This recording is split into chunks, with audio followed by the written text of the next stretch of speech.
when you experience conflict with someone or you experience a disagreement or a disconnect with someone, our society version is blame them, it's their fault, they upset you, they're wrong. And our friends will agree with that. When you go and tell your friend that so-and-so did something, they'll say, oh yeah, well, you know, he or she's a XYZ, they're so-and-so, they're like this, they're like that. And actually in that moment, I think the best thing we can do is, what's my accountability in this? What part of this have I created for myself?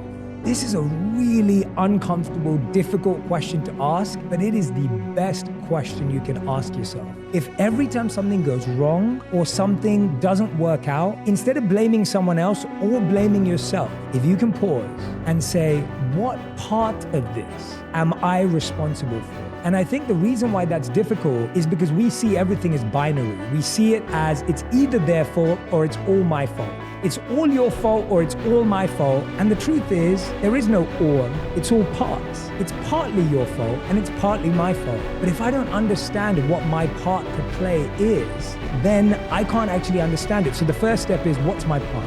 That's the first part of the exercise. The second part of the exercise is, now that I know what my part is, let me focus on what skill I'm missing. Let me focus on what growth I haven't had. Let me focus on what part of my life feels incomplete that makes me act in my incomplete way with others.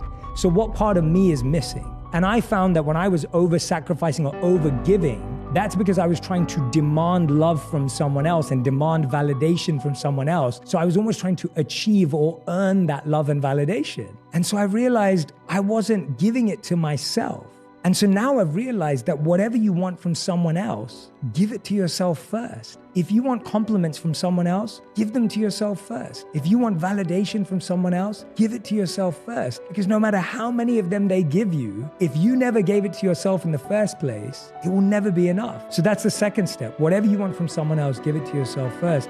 And the third step I'd say to get to that self-awareness is simply sitting down and plotting the 3 most difficult times in your life. So sit down and write down what would have been the 3 most difficult times in my life, or the most painful decision-making points of transition in my life. And then ask yourself, when you made good decisions, what was the environment like? Who were you listening to? What were people saying around you? And when you made poor decisions, what was the environment like? What were people saying? Who were you listening to? And you'll start to spot a pattern. And I found that in my life, anytime I make a good decision, most people disagree with me. I have to listen to my inner voice, and I'm usually doing something against the grain. Now that's my pattern, but everyone has to find their own.